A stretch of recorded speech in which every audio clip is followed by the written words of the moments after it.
Hey y'all, so I'm back with another braid video. We got my girl wash, condition, and blow dry. So we starting on a clean canvas and we on level 2. So you know what that means. We doing knotless.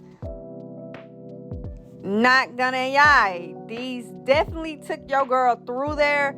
But as I'm watching my progress, I get better with literally each braid. I'm so excited.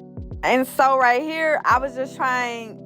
Basically, how I do it is I watch a tutorial and then I just go in and try to do it myself. So I was watching one girl tutorial and she instantly added the hair when she did the braid.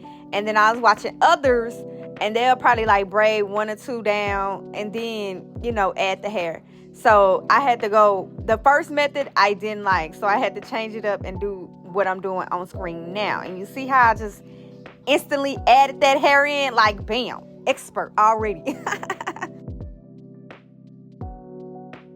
And I also learned that the size matter, like left and right, what side you adding from.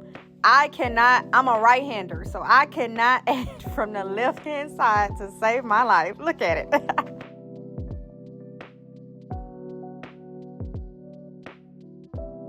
And I know it's looking kind of janky. I know it's always the first braid, but hey, just watch me cook. And it really is, once you get the hang of it, it's bam, all gas, no brakes. And I also like working with this colored hair because it's easier to see your mistakes. And I know I look like I'm losing it a couple times. I ain't gonna lie, y'all. I did lose it a couple of times. It's just like my finger and my brain. It's just like that Bluetooth connection that it gets scrambled a little bit. And, I got to reboot it. But I catch it. And this is also why I wanted to practice feeding in early on. Because I knew I was going to be so excited to do knotless. Because that is the hot style. And it's not a trend, but that's most likely what I'm going to be doing all the time. And again, I know what I just did, why I didn't straighten the hair and I just left it. Hey, I started that over like, no, I'm going to say 30, but not to exaggerate. I probably started over like once or twice. And I kept going back and touching it. That's because I know.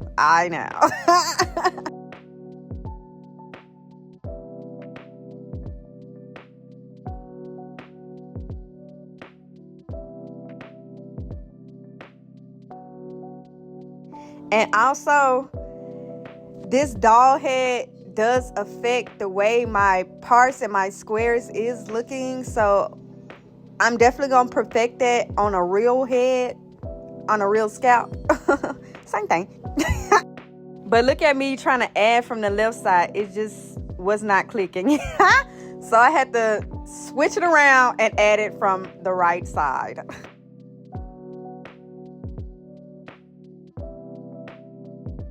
And also, how I'm adding the hair, you have to add it under the strand. Yes. So you can avoid it looking like you just started the braid in the middle of a braid, basically. So basically, you place it on top of the middle strand, but under the strand, what's the side? Right side, left side? You know what I mean. No, it's my right side. I'm tripping. Hey, don't judge me.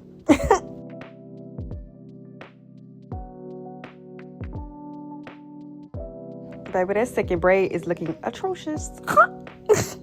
But I promise you, by at least that third braid, I think I'm cooking. We gonna see.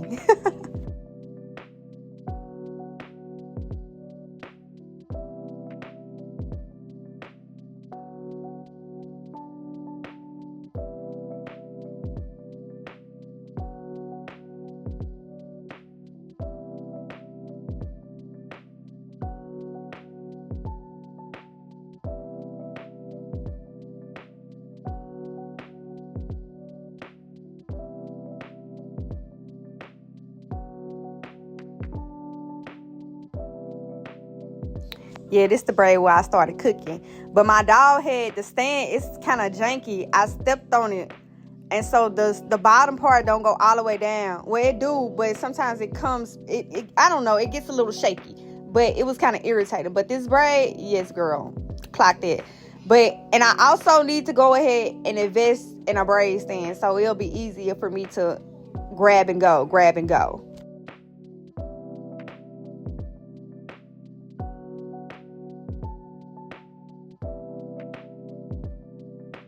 Also, I had to stand up a couple of times because I do find that standing up, it works a lot better than sitting down. I don't know the science behind that, but most definitely works with standing up.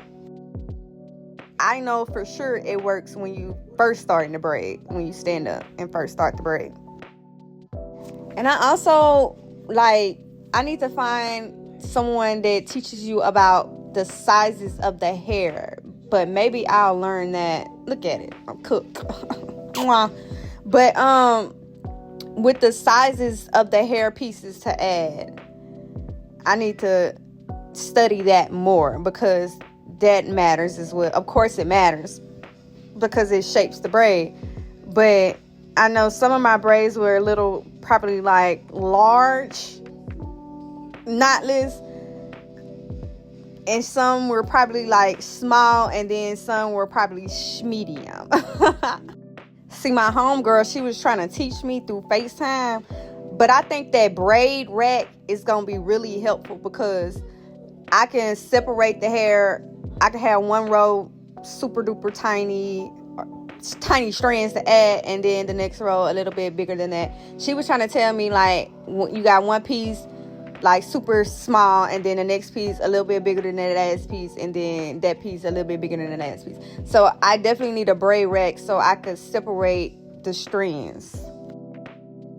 And I know where I was messing up is all my hair pieces probably were the same size. Some of them were smaller, but most of them probably was the same size because I don't have too much room where I'm working at to separate the sizes of the hair strands, basically.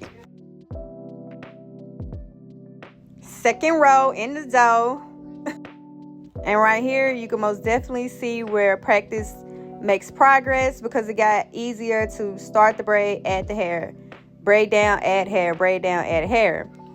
I just got to get the sizes of the hair pieces that I add. I just got to work on that. And again, this braid hair affects how my part's looking. I know it's going to be better on a real scalp.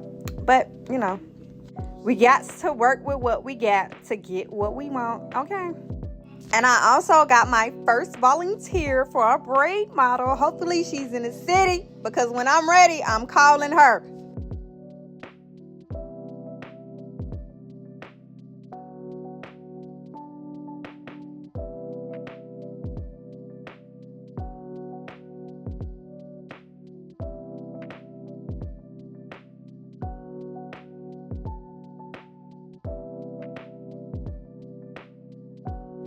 And I also love how I picked up on the speed.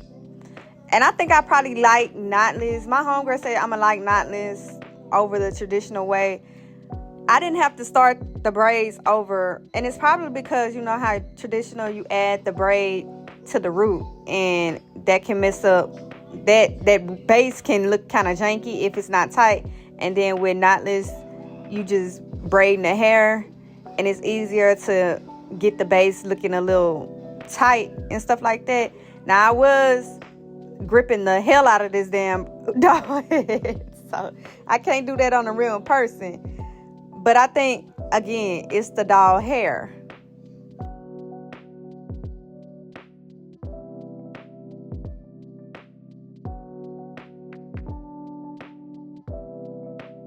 I started a few over because they're adding hair. I'm trying to make it look right. I'm trying not to be lazy. I'm trying to go back and correct my mistakes instead of just, okay, whatever, it's practice. But yeah, I did start a few over because I can't have it looking janky all the time. But this is just the back. I know it's going to get real better once I get to the top of the head. Look at me just adding that hair like I just been braiding for years. I'm talking about what? Fast learner, attention to detail. Thank ya.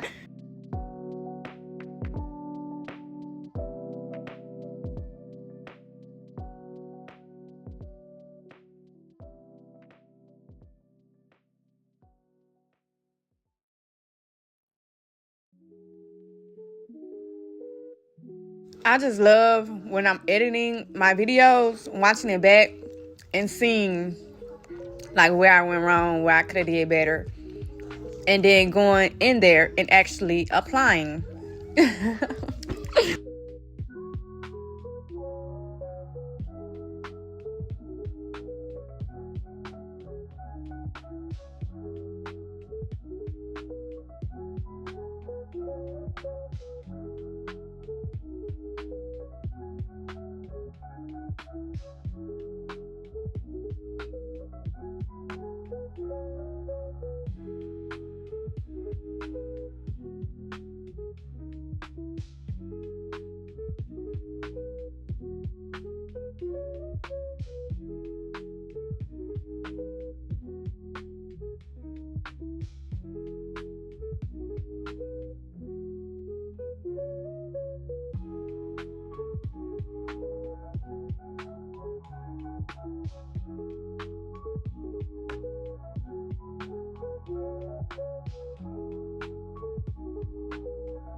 But overall, I'm really proud of myself for just trusting the process, because I did slack a little bit because I'm in my last, well, not the last, but next to the last semester in school, and I kind of slacked behind on that. But your girl is back in the saddle, and I'm ready. Okay, I'm ready. And y'all know how life gets when life hits. I had a little moment.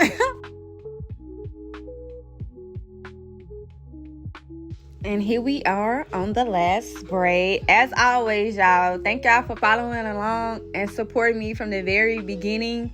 As y'all know, your girl is just getting started. And if you're enjoying the journey, don't forget to like, comment, and subscribe so you can continue growing with me through every braid, every lesson, every challenge, and every glow up, of course.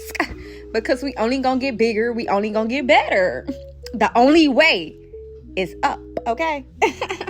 And that's all we have for today. I will see y'all next time. Bye.